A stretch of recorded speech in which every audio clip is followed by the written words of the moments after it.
Je vais vous parler de Miguel Bonnefoy, jeune écrivain au parcours incroyable et talentueux. Il vient de sortir Héritage aux éditions Rivage.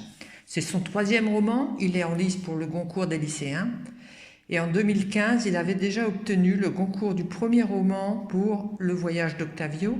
Et 2 ans plus tard, son roman Sucre Noir était finaliste du prix Femina.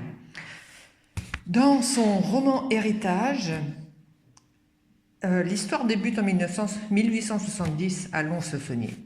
Ruiné par la maladie qui avait attrapé tout le vignoble, la phylloxéra, le vigneron abandonne ses biens, décide de s'embarquer pour la Californie, un pied de vigne en poche, ce qui n'est pas commun, avouez-le. Tout se passe évidemment pas comme prévu, il est épuisé par le voyage, par la fièvre, le capitaine du navire décide de le débarquer au Chili, et à la douane, on lui demande son nom, il répond Lons-Saunier. Et c'est le début de la lignée des Lons-Saunier, français exilés au Chili. Alors cette superbe saga familiale se déroule sur 4 générations, s'y mêle l'histoire de la Grande Guerre à l'histoire de la famille, à savoir les tranchées de la Somme pour ses 3 fils, seul Lazare l'aîné s'en sortira vivant. Sa petite fille Margot, elle, se retrouve aux commandes d'un avion de guerre au-dessus de la Manche, aux côtés des Alliés.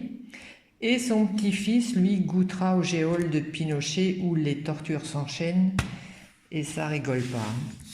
Alors, malgré ces trajectoires douloureuses, ces personnages sont sympathiques, audacieux, pleins de fantaisie. Les femmes dont le rôle est déterminant sont puissantes et généreuses.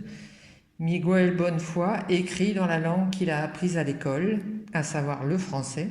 Or, sa mère est vénézuélienne, son père est chilien, et cette langue qu'il a apprise à courtiser, il l'adore, il la manipule avec jubilation. Voilà, j'espère que je vous ai fait découvrir un nouvel auteur, et celui-ci, il faut le suivre de près.